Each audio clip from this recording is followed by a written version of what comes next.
कौन ब्रह्मा का पिता है, कौन विष्णु की मां, शंकर का दादा कौन है, हमको दे बता। ये जानने के लिए कृपया सुनिए।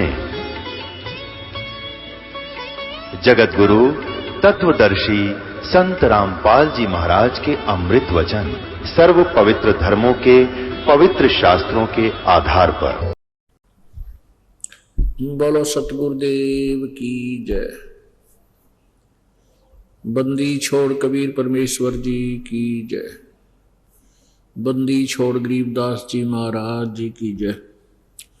स्वामी रामदेवानंद जी गुरु महाराज जी की जय।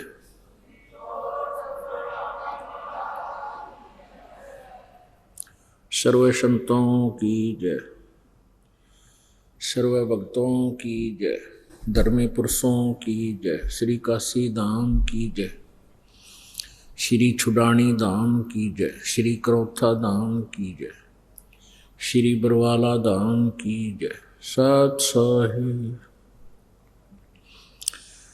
गरीब नमो नमो सतपुरुष को नमस्कार गुरु की नहीं।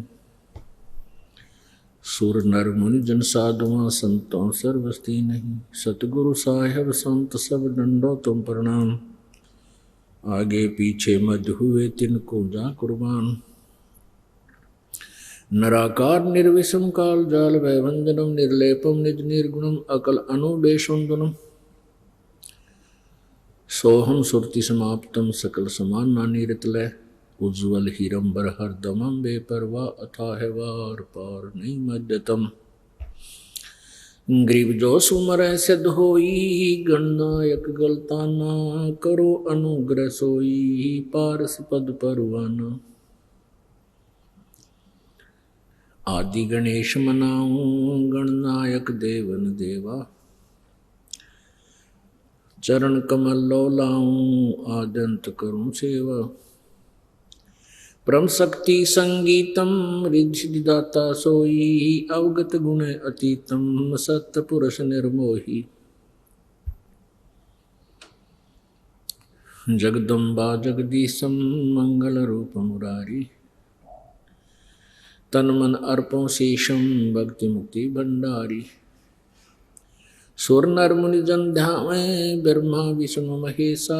शेष शेष मुख गावे पूज्य आदि गणेशा। इंद्र कुबेर सरीखा वरुण धर्म राय धावे। समर्थ जीवन जी का मन इच्छा फल पावे।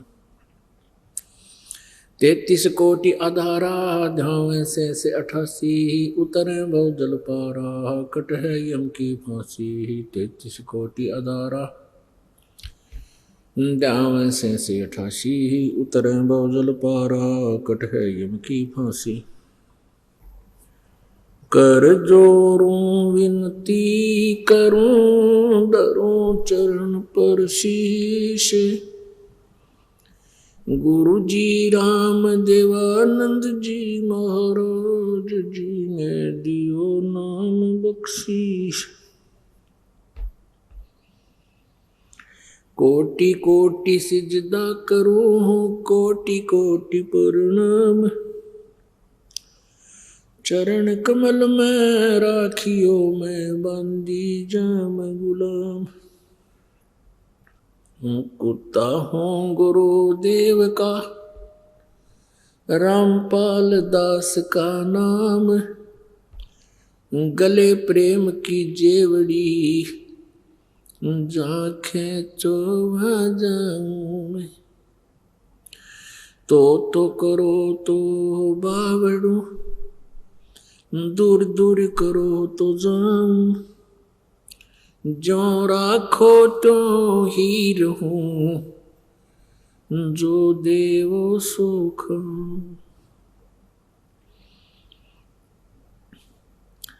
सात द्वीप 9 खंड में गुरु से बड़ा न कोई। करता करे न कर सके गुरु करे सो होए। गुरु बड़े गोविंद से मन में देख विचार। हरि सुमरे वो रह गए, गुरु सुमरे हो पार। गुरु बिन माला फेरते, गुरु बिन देते दान, गुरु बिन दोनों निष्फल हैं, चाहे पूछो वेद पुराण। गर्भ योगेश्वर गुरु बिना, करता हर की सेव, कहे कबीर बैकुंठ से, वो फेर दिए सुखदेव।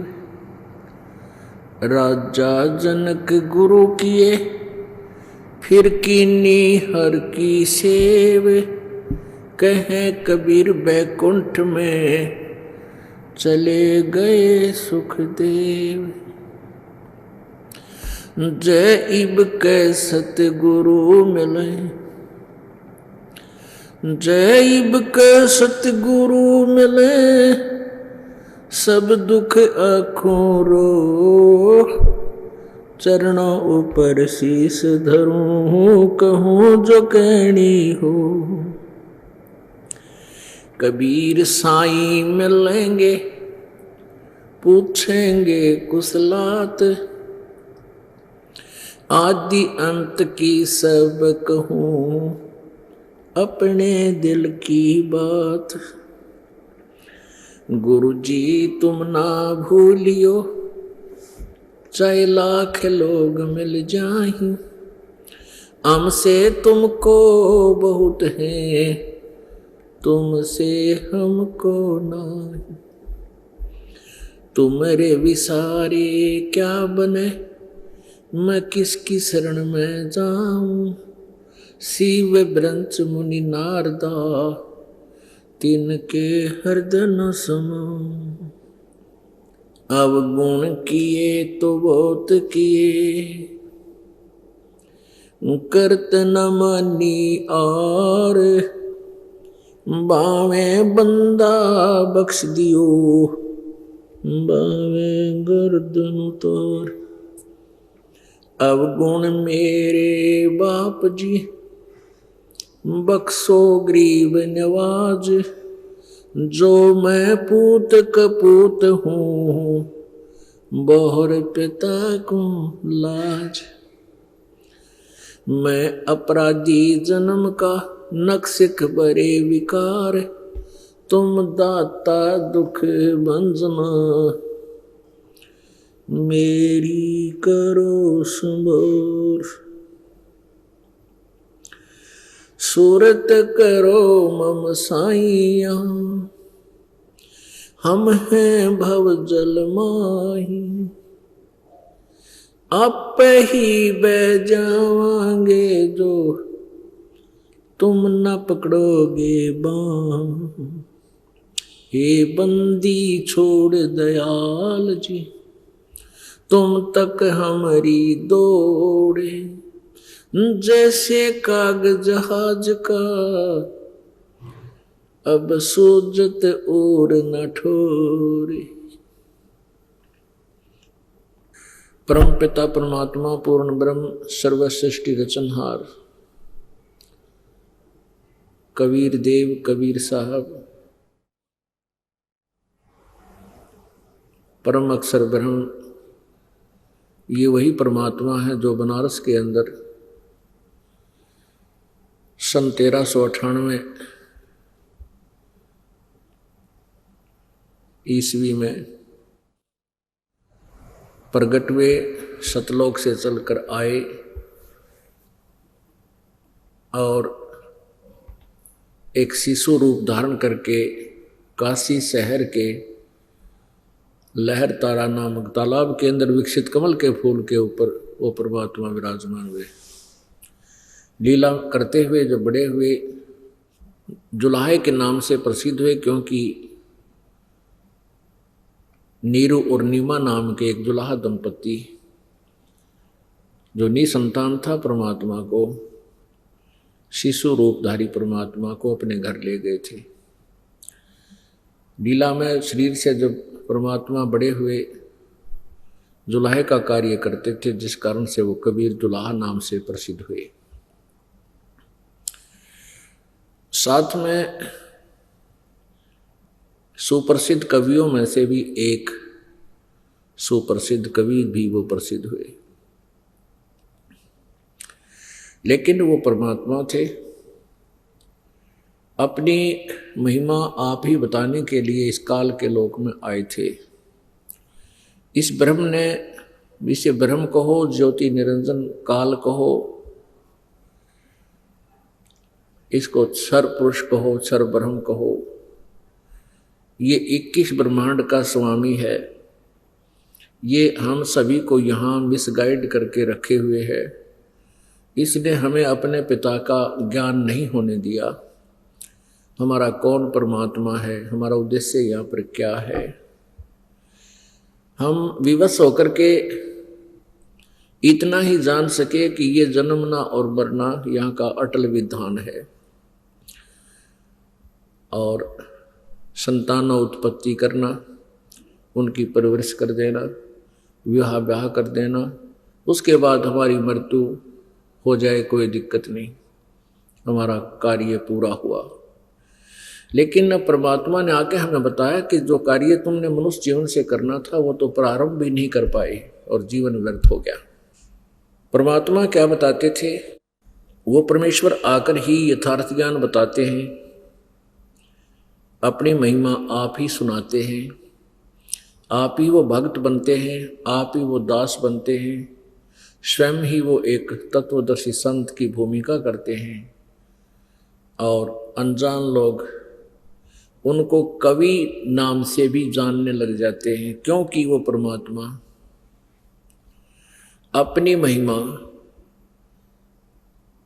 लोकोक्तियों के माध्यम से, शब्दावलियों के माध्यम से, कविताओं के माध्यम से बोल बोल के सुनाता है।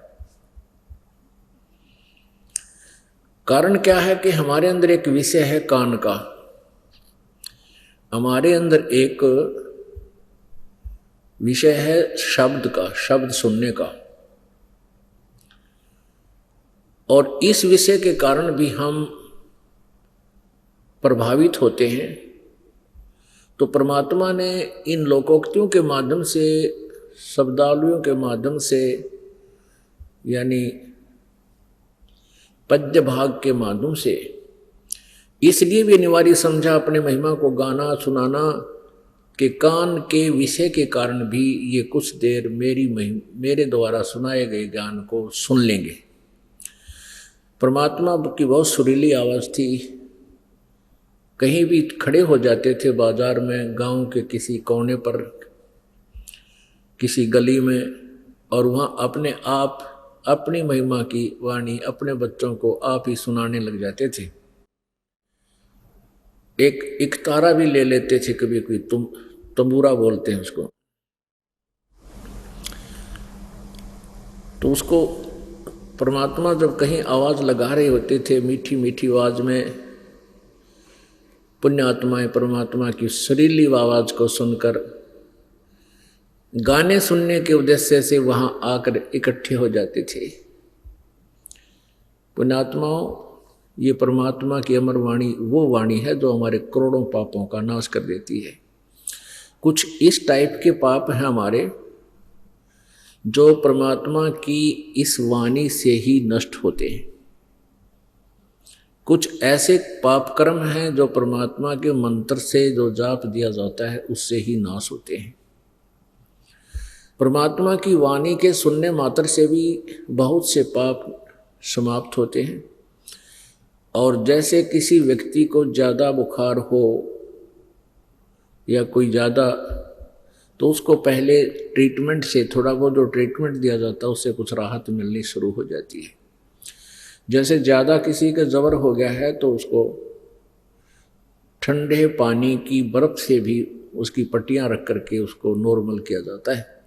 तो समझ लिए कि परमात्मा की जो अमर वाणी है ये हमारे उस बुखार के लिए पट्टी हैं, बर्फ़ की ठंडे पट्टियाँ हैं जो काफ़ी राहत प्रदान कर देती हैं। आपने कथा सुनी है कि भगवान शिव जी पार्वती जी को, अपनी पत्नी को अमर कथा सुना रहा था। उसने एक, जहां आजकल अमरनाथ बना हुआ है, वहां पर एक सूखा तरवर था, टरी था, वृक्ष था, उसके नीचे बैठकर कथा सुनाने लगे थे। और उससे पहले भगवान शिव जी ने 3 बार ऐसे हाथ से तारी बजाई थी, इतनी भयंकर नाद हुआ था, वह आवाज हुई थी, उसके सुनकर वहां के आसपास का कोई पक्षी पशु था वो दूर भाग गए थे डर के। उसका उद्देश्य यही था कि इस अमरवाणी का असर किसी निकम्मी आत्मा पर ना हो जाए, ताकि वो कोई गड़बड़ कर दे। तो ऐसे इन मंत्रों को गुप्त भी रखा जाता है। तो जब पार्वती जी को मंत्र सुना रहे थे तो उसके अंदर एक वृक्ष के अंदर एक होलो प्लेस था, जिसको खोगर बोलते हैं, खाली स्थान सा होता है सूखे वृक्षों में। उसमें एक तोते, मादा तोते ने अंडे उत्पन्न कर रखे थे, और जो स्वस्थ अंडे थे वो उस तारी के बजने मात्र से सब अंडों में से बच्चे निकलकर बनकर बाहर चले गए, उड़ गए। एक गंदा अंडा पड़ा था, वो उस तारी से स्वस्थ नहीं हुआ, और उसमें एक संस्कारवश एक आत्मा उसमें चिपकी हुई थी।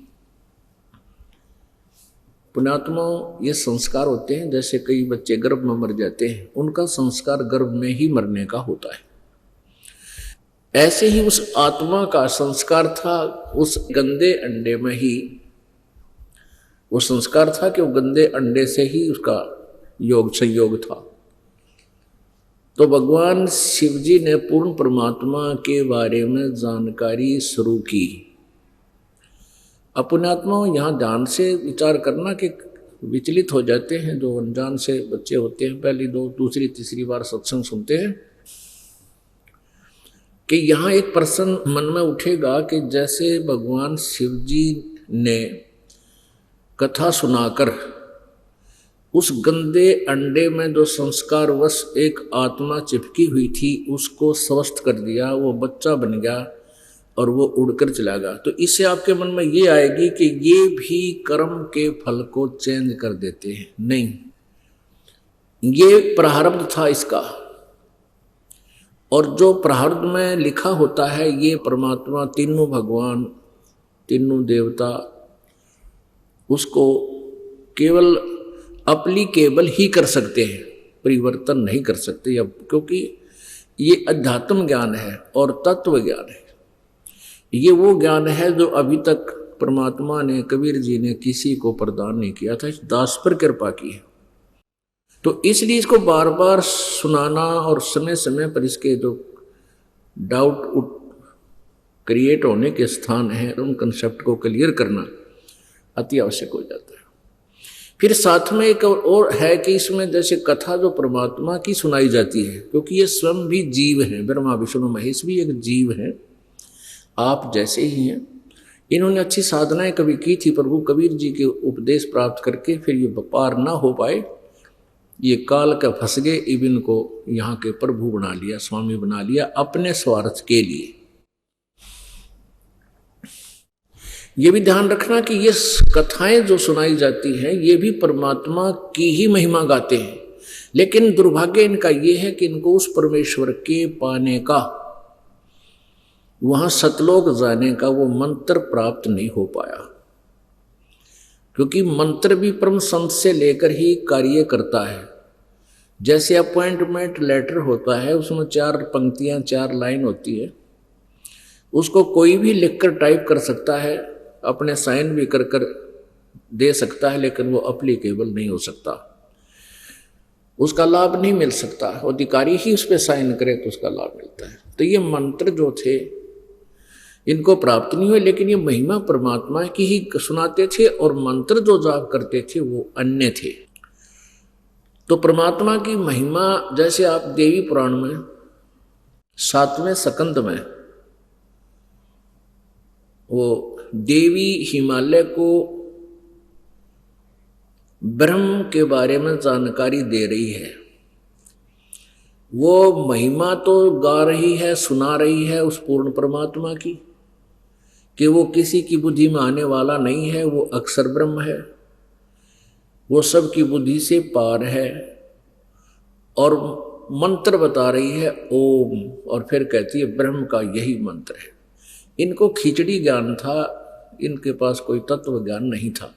ऐसे ही स्थिति इस भगवान शिव जी की जानो। तो भगवान शिव जी ने जब कथा सुनाई, पूर्ण परमात्मा की महिमा बताई जाती है, उसके बाद फिर मंत्र सुनाया जाता है।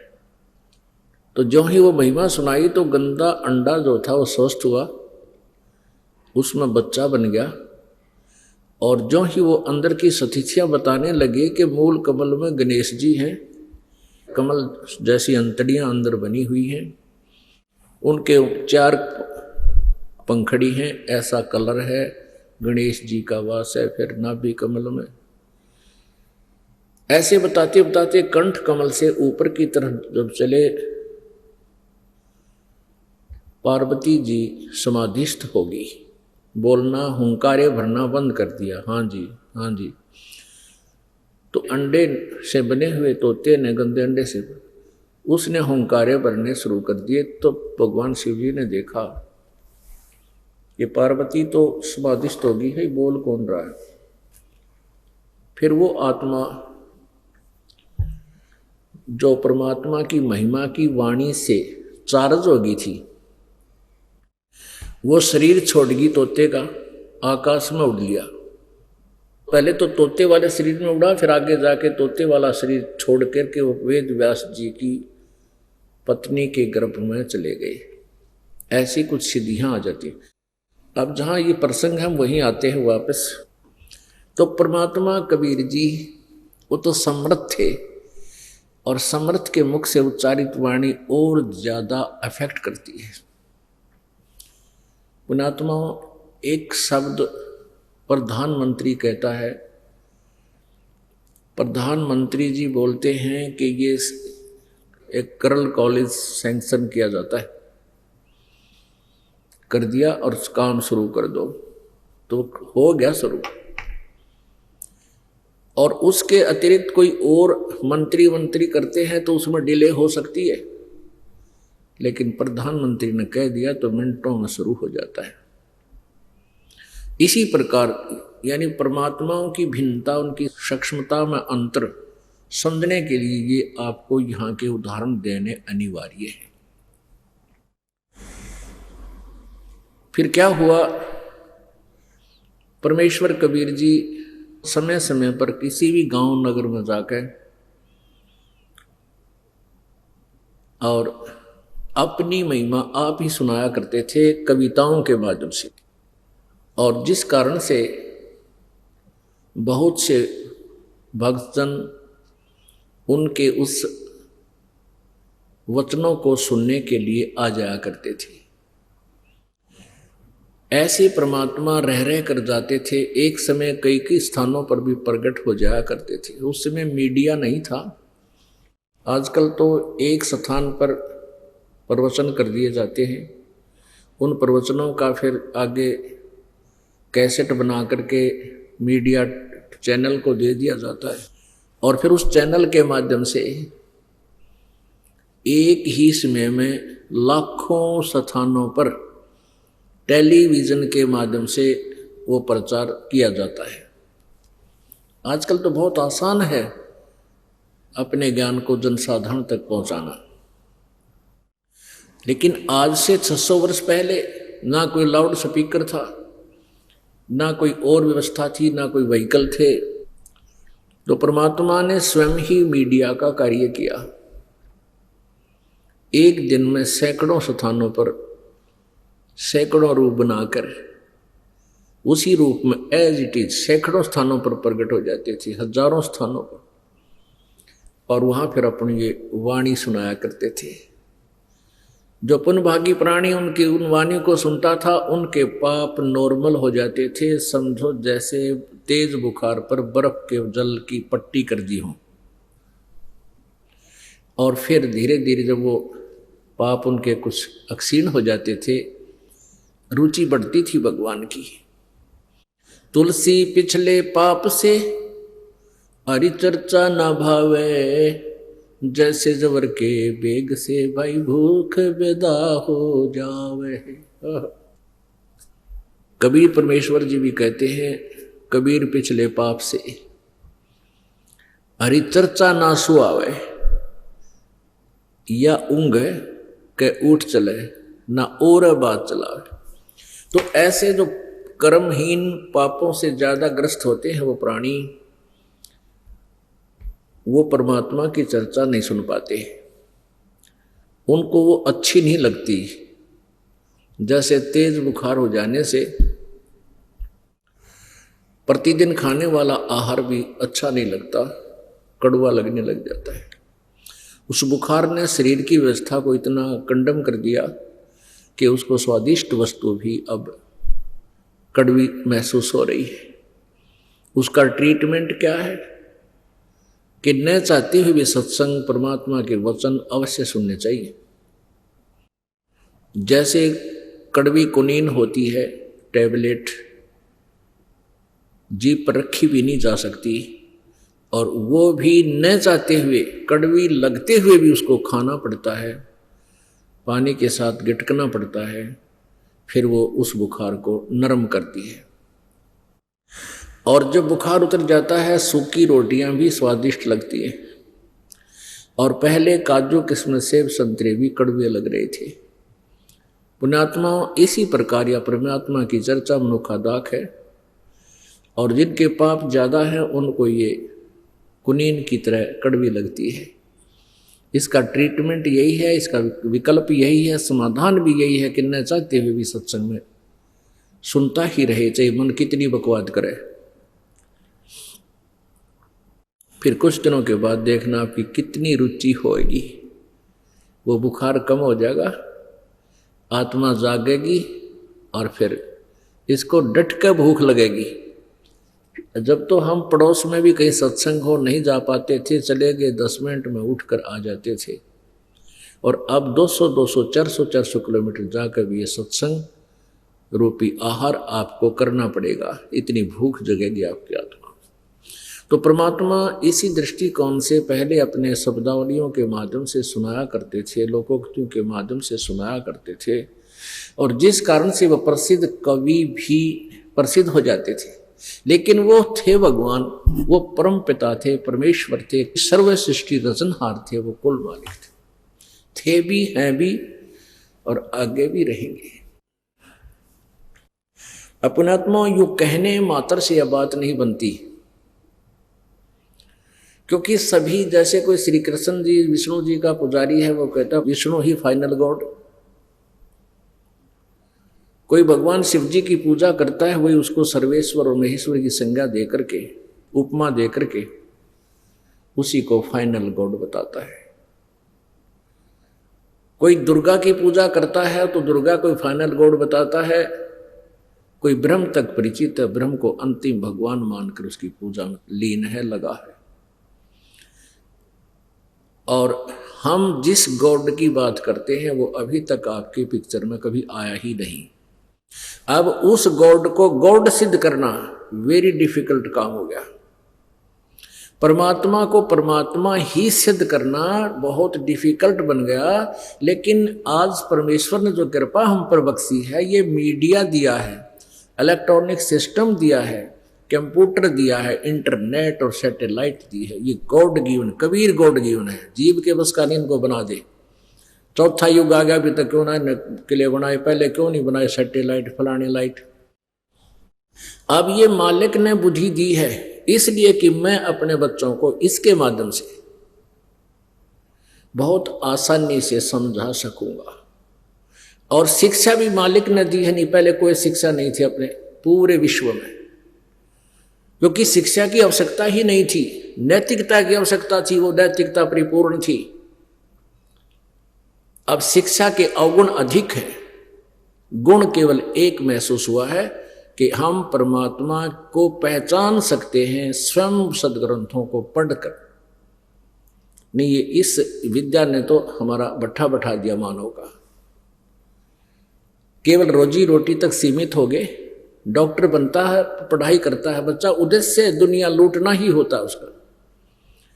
इंजीनियर बनता है, उसका उद्देश्य भी यही होता है कि मैं ऐसे ऐसे कमाई करूंगा। और भी जितनी ट्रेनिंग्स हैं उनका मूल उद्देश्य यही होता है कि मैं धन कमाऊं। और धन कमाने के फिर तरीके भी बहुत घिनौने अपनाने शुरू कर देते हैं। तो इस पढ़ाई से, शिक्षा से, अक्षर ज्ञान से हमें बहुत हानि है, लेकिन एक विशेष लाभ है कलयुग में। परमात्मा ने इसलिए शिक्षा हमें दी है।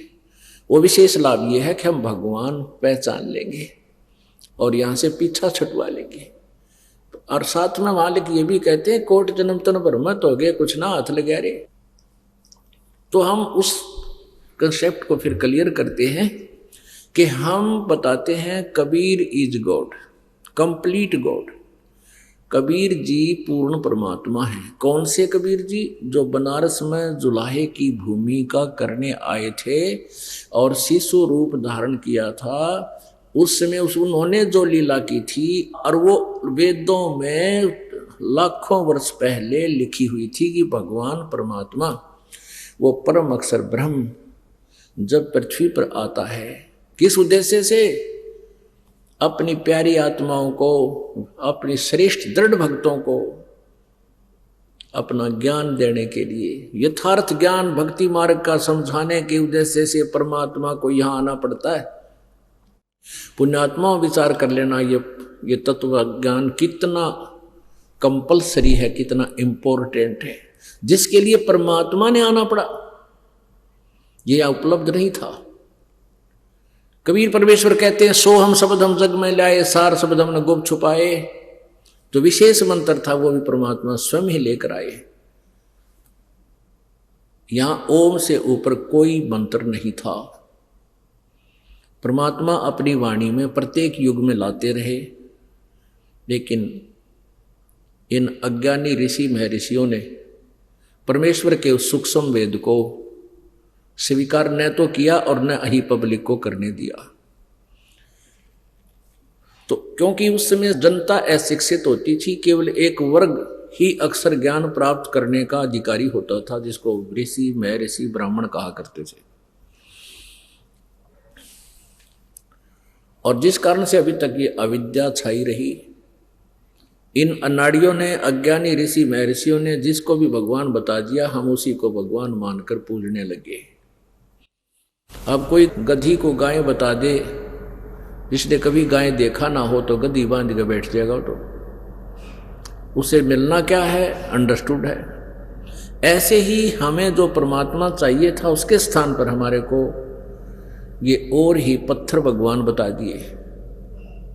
तो पुण्यात्माओं, अब हमने यही निर्णय करना है कि कौन गॉड है, कौन है वो परमात्मा जिससे हमारा पूर्ण मोक्ष हो सकता है। उसके लिए हमने उन सदग्रंथों का सहयोग सहारा लेना पड़ेगा जिनको हम एथेंटिक मानते रहे हैं, और जिनको वो नकली गुरु ऋषि महर्षि भी सत्य ज्ञान युक्त बताते रहे कि वेद, पुराण और गीता ये सत्य शास्त्र है। तो आज हम उन्हीं सत्य शास्त्रों को स्वयं पढ़ेंगे। वो शास्त्र तो बताते थे सत्य है, लेकिन ज्ञान उनसे आउट बताते थे, उन सिलेबस से बाहर बताते थे। तो उन दंत कथाओं को जो उनके द्वारा लोक वेद सुनाया गया, उसको हमने रट लिया, और उस लोक वेद के आधार से हमने श्री ब्रह्मा जी, विष्णु जी, शिव जी को भगवान कंप्लीट गॉड मान लिया, और इन्हीं की पूजा करते रहे, और कोई लाभ हमें प्राप्त नहीं हो पाया। जिस कारण से हम नैतिकता से भी गिर गए। अपने रोजी रोटी के लिए, धन कमाने के लिए दूसरों को ठगने लगे, मिलावट करने लगे, झूठ बोलने लगे, अपने कर्म बिगाड़ने लगे, चोरी करने लगे, और पता नहीं क्या जुल्म हम करने लगे। भगवान का डर रहा नहीं, भगवान से लाभ मिला नहीं। अब जिससे लाभ नहीं मिलेगा, फिर उससे अपने आप ही इंसान जीव दूर हो जाएगा। जैसे गाय का बच्चा या भैंस का बच्चा होता है, जब वो दूध अपनी माँ का चूंग रहा होता है, पी रहा होता है, तो उसको क्या करता है भैंस का मालिक, उसके वो थन सतन छुड़वा देता है और वो फिर भाग भाग कर उसी तरफ जाता है, तो उसके मुख में उंगली दे देता है 2-3,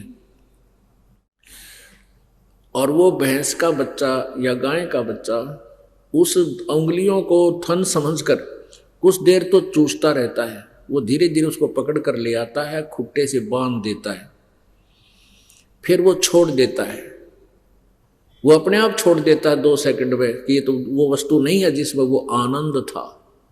तो ऐसे ही हम जिस भी प्रभु को उन गुणों युक्त मानकर, जो गुण हम परमात्मा पूर्ण के सुनते हैं, उन गुणों की प्राप्ति के लिए हम अन्य भगवानों की पूजाएं करने लगे, जो कि इन नकली गुरुओं ऋषियों और वह ऋषियों ने बताए थे।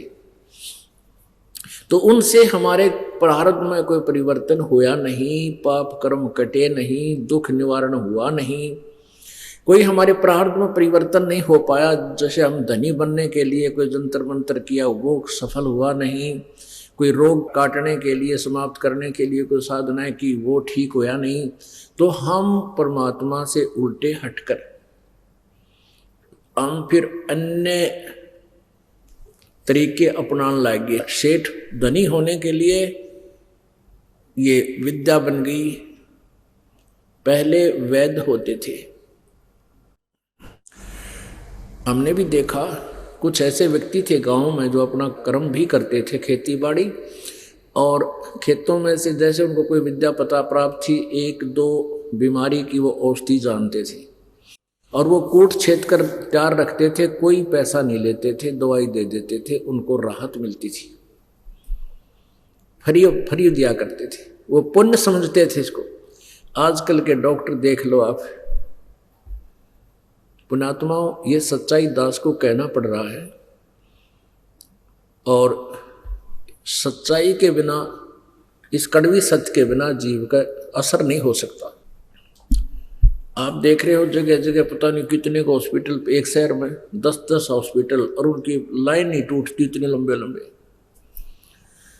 और उनकी फीस आसमान छूती है। अगर वो एडमिट कर लें तो 10-20 हज़ार रुपये तक कम पीछा नहीं छोड़ देते, 2 दिन एडमिट कर लेते हैं। अब उनकी भी मत मारी जा रही है कि उस धन पैसे को ले कहाँ जाएंगे। बहुत जगह ऐसा सुनने देखने को भी मिलता है, और बहुत सी कथाएं भी हमने सुनने को मिलती है। एक यही पीछे पेपर में आया था, एक बहुत बड़ा डॉक्टर था, बड़ा सुप्रसिद्ध, और उसकी दुकान बहुत अच्छी चल रही थी, अच्छी खासा फीस, क्योंकि जिसकी घनी फीस वो बढ़िया डॉक्टर। आजकल एक नियम बन गया, वो अपने लड़के को एडमिट किसी यूनिवर्सिटी में कोई दाखिल कराने के लिए जा रहे थे, प्रवेश दिलाने के लिए। उसकी पत्नी, वो और वो पुत्र कार में जा रहे थे, एक बस से टकराकर या ट्रक से, जैसा भी, वो तीनों के तीनों दुर्घटना से मृत्यु को प्राप्त हो गए। अब सिर पर धर ले उस दुकान ने, सिर पर धर ले वो लाखों रुपया ने, और वो ऊंची फीस ने। परमात्मा कहते हैं दुविधा में दोनों गए, माया में लीना राम, राम नाम कड़वा लगे मीठे लागे दाम। तो कहने का भाव ये है कि हमने परमात्मा से लाभ ना मिलने के कारण हमने ये प्रोसीजर अपना लिए, और ये हमारे दुश्मन हैं। पुण्यात्माओं, परमात्मा अपने आप खुद आकर बताते हैं, तुमने उस दरगाह का महल नहीं देखा, और धर्मराज के तिल तिल का लेखा, यानी एक एक तिल तिल भी तुमने कहीं गड़बड़ की है, उसका भी अकाउंट वहां आपको देना पड़ेगा। तो प्रसंग चल रहा है कि हमने परमात्मा से लाभ ना मिला, हम अब शराबी कवाबी हो गए, क्योंकि परमात्मा के सहयोग बिना, पूर्ण परमात्मा के सहयोग बिना हमारे प्रारब्ध का जो दुख है वो दूर नहीं हो सकता, परमात्मा की भक्ति बिना। फिर किसी काम बस टेंशन हो जाती है। अब टेंशन जो दुख होती, चिंता कहो टेंशन कहो, चिंता का नया वर्ड अंग्रेजी में टेंशन हो गया। तो वो टेंशन के लिए हमने के तरीके अपना लिए।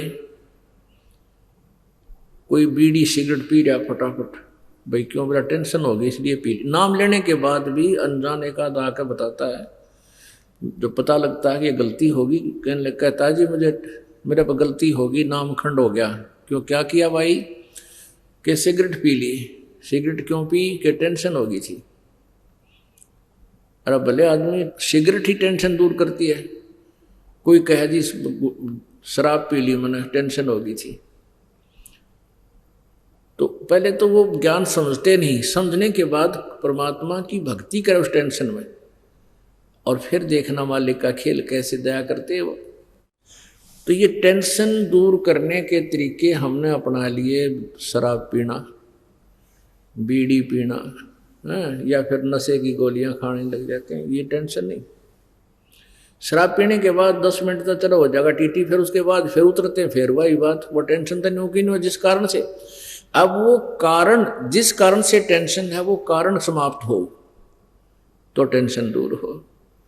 तो वो प्रारब्ध कर्म के कारण ही कष्ट होता है, कष्ट से टेंशन होती है। तो कबीर परमात्मा ही वो परमेश्वर है जो उनकी भक्ति से इस टेंशन का ट्रीटमेंट हो सकता है। तो वो हमें मिले नहीं, वो साधना हमें मिली नहीं, हम अन्य पूजाएं करते रहे और फिर नास्तिक होते जा रहे।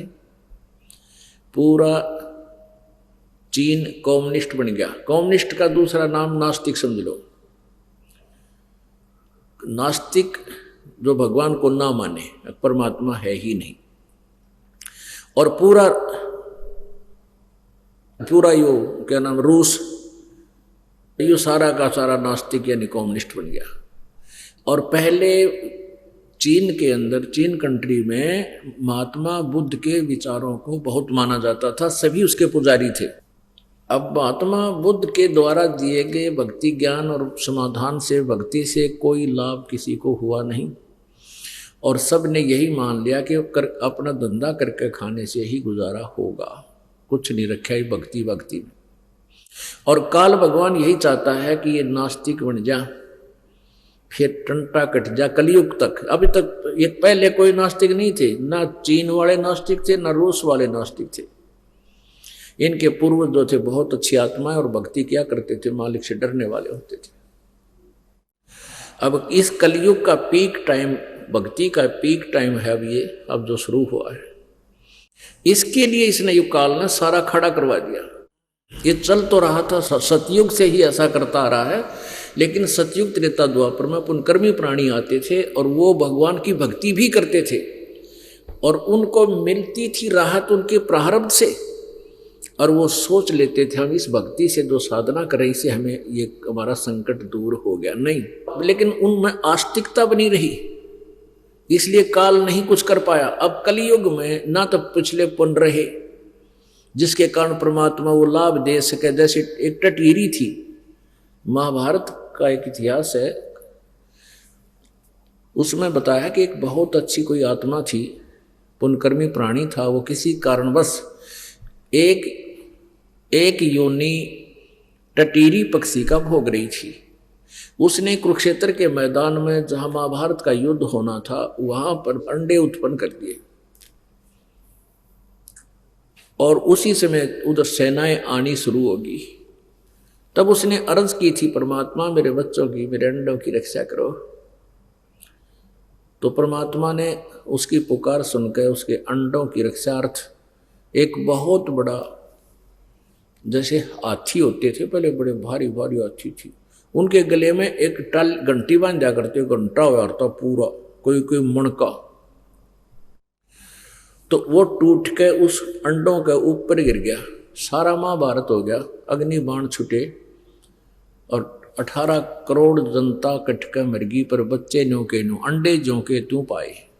तो यहाँ विचार करने की बात है कि पुकार तो परमात्मा की पुकार कहो, चाहे प्रार्थना कहो, भक्ति कहो, वो टटीरी ने भी की थी। उसको तो ये भी नहीं पता था तू कृष्ण की भक्ति कर रही है कि तो श्री राम तो कह रही है, या किसी विष्णु से कह रही है, उसने तो परमात्मा ही याद किया था और उसकी पुकार भी सुनी गई क्योंकि उसके पुण्य शेष थे। तो ऐसे ही पहले लाभ होता रहा, उनके पिछले पुण्यों से होता रहा और वो सोचते रहे कि हमें इन साधनाओं से ही होता है। अब वो विवाद कंडम होली कि पिछले पुण्य रहे नहीं, अब नरी तो बीमारियां आ गई और नरी टेंशन होगी, क्योंकि और प्रार्थना भी करते हैं, पूजाएं भी करते हैं, दुर्गति ज्यों की तो इसलिए ये नास्तिक होने के कागार पर यह जनता आ गई। नास्तिक होने के कागार पर खड़ी थी, मालिक ने आके हमें फिर संभाल लिया। अपने आत्माओं जैसे ईसा मसीह जी थे, अब वो आए, उनके साथ लोगों ने कैसा जुल्म किया, इन दुष्ट आत्माओं ने, नकली इन गुरुओं ने कैसा जुल्म करवा दिया, उनको कर्स करवा दिया, उनकी मौत देखते कलेजा मुंह को आता है। अब आम आदमी जो उनके साथ था उस समय तो भी उनसे दूर हो गया कि ये आप ऐसी बुरी मौत मर रहे हैं। हाथों में मेख गाड़ दी की लंबे लंबे 6-6 इंच के 8-8 इंच के, और पैरों में गाड़ दी, अन्यों लटका दिए। जब तक मरे नहीं तरफ तरफ के, तब तक वो ऐसे ही लटकते रहे। अब परमात्मा ने कृपा बख्शी, उसके बाद ईसा मसीह के रूप में परमेश्वर कई जगह पर प्रकट हुए और उनकी आस्था बनाए रखी ताकि भक्ति बनी रहे। तो यही कारण है कि आज करोड़ों अरबों व्यक्ति आज मालिक की चाह में अभी भटक रहे हैं।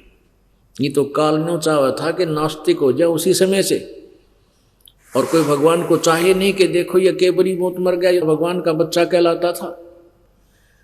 तो परमात्मा ने आज तक इस भक्ति को, परमात्मा की चाह को आपके हृदय में बनाए रखा। तो अब हमने ये देखना है कि ये दास कह रहा है कि कबीर इज गॉड। कौन कबीर? जो बनारस में सतलोक से चलकर आए थे, बनारस यानी काशी शहर में कमल के फूल पर आकर एक शिशु रूप धारण किया था लहर तारा तालाब में, और फिर वो वहाँ से नीरू नीमा उनको उठा ले गए थे।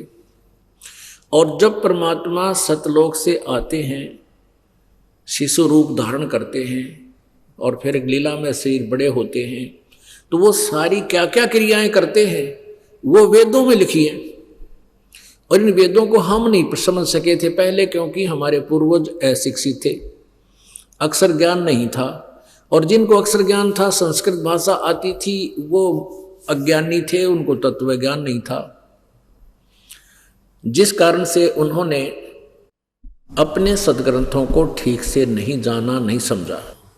एक तो आज प्रसंग ये चल रहा है कि जैसे परमात्मा की जो वाणी है, इससे भी आपके बहुत से पाप समाप्त होते हैं, नरम होते हैं। तो ये परमात्मा का जो सत्संग महिमा सुनाई जाती है, इससे भी आपके ऊपर बहुत प्रभाव बनता है। इससे भी आपके पाप बहुत, कुछ ऐसे कर्म हैं पाप, वो इस वाणी के सत्संग के सुनने से ही वो नॉर्मल होते हैं। अब जैसे बर्फ की पट्टी कर दी जाती है, उसके बाद इंजेक्शन लगाने का कार्य शुरू होता है, वैसे डॉक्टर इंजेक्शन लावक होना जब तक टेम्परेचर कुछ नॉर्मल ना हो जाए।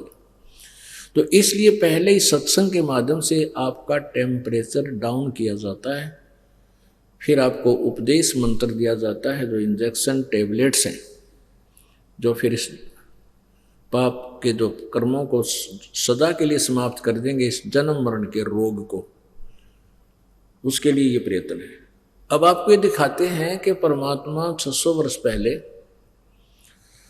एक बालक रूप धारण करके बनारस में प्रकट हुए थे, लहर तारा तालाब में कमल के फूल पर। वहां से नीरू नीमा नामक एक दुल्हा दंपत्ति उठा ले गए। ये पहले हिंदू थे, नीरू और नीमा, गौरी शंकर और सरस्वती इनका नाम था। गौरी शंकर पुरुष का, सरस्वती इसकी पत्नी थी। मुसलमानों ने अपनी टैक्स से इनको जबरदस्ती मुसलमान बना दिया था।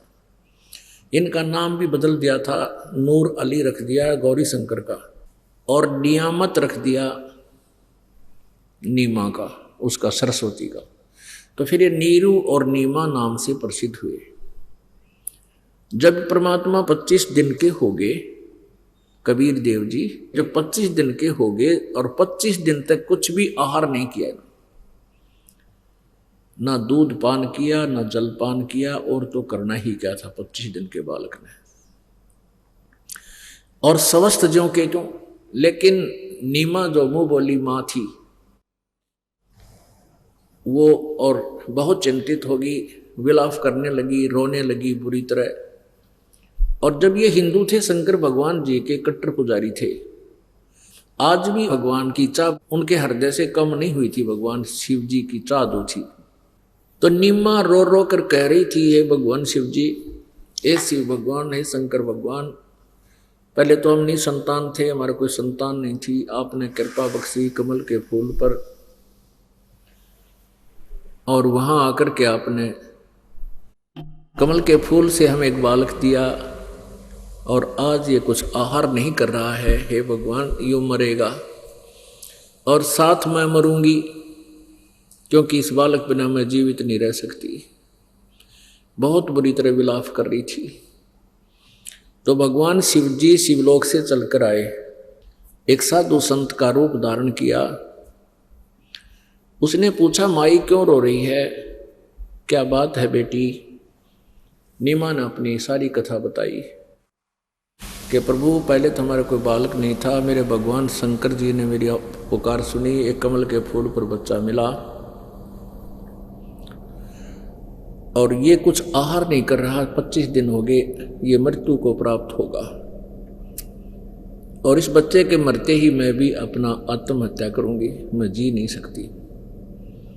तब भगवान शिव जी ने कहा कि बच्चा लाओ कहाँ है। अब वो नीमा लाई उठा करके और भगवान शिव जी के चरणों में डालना चाहा। अब वो बच्चा चरणों में ना जाकर के आकाश में यानी ऊपर को उठा, और जिस भगवान शिव जी के मुंह के यानी मुंह के पैरेलल ला करके आकाश में स्थिर हो गया, हवा में। अब नीमा देख रही है कि ये क्या हुआ, बच्चे के आकाश में डट गया। तो वो सोच रही थी साधु संत जो है बड़ा करामाती है, और इसका एक करिश्मा है, ये बालक आकाश में रोक दिया, ये अवश्य मेरे बालक का कुछ समाधान करेगा।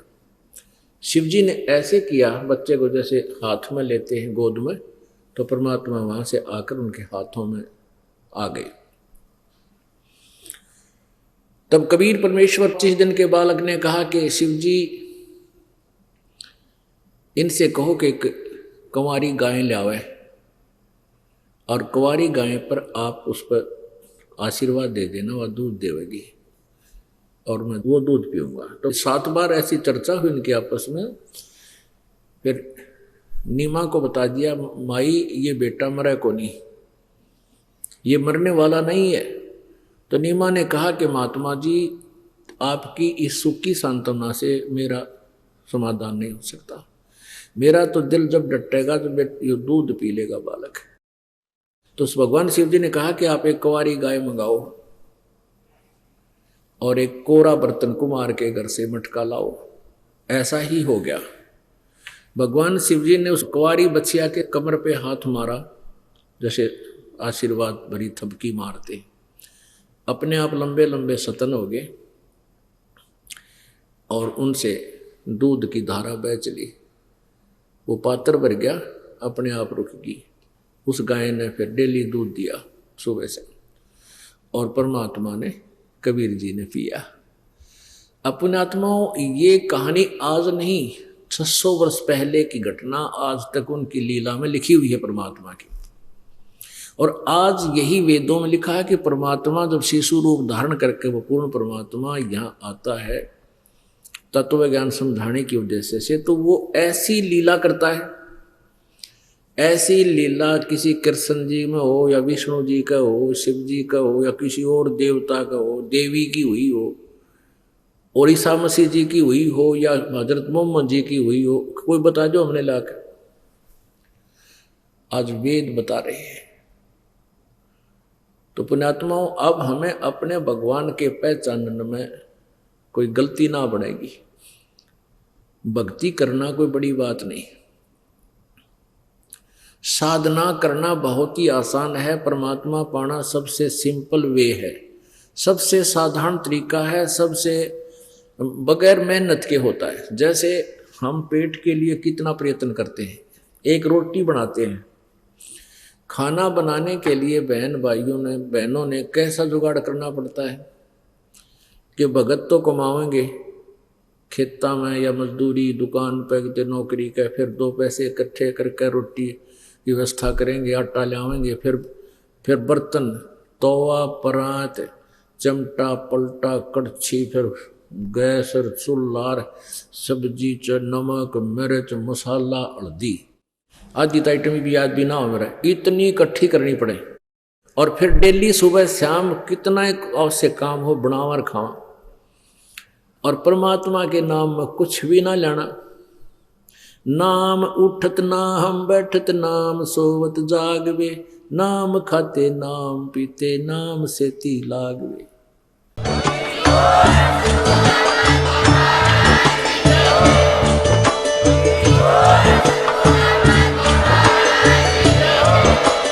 आप सुन रहे थे जगत गुरु तत्वदर्शी संत रामपाल जी महाराज जी के मंगल प्रवचन। अधिक जानकारी के लिए विजिट कीजिए हमारी वेबसाइट www.jagatgururampalji.org। संत रामपाल जी महाराज जी के शुभ आशीर्वाद से पूरे विश्व भर में 500 से भी ज्यादा नाम दीक्षा केंद्र हैं, जिन पर संत रामपाल जी महाराज जी द्वारा ऑनलाइन निशुल्क नाम दीक्षा दी जा रही है। अपने नजदीकी नाम दीक्षा केंद्र का पता करने के लिए संपर्क करें 8222880541।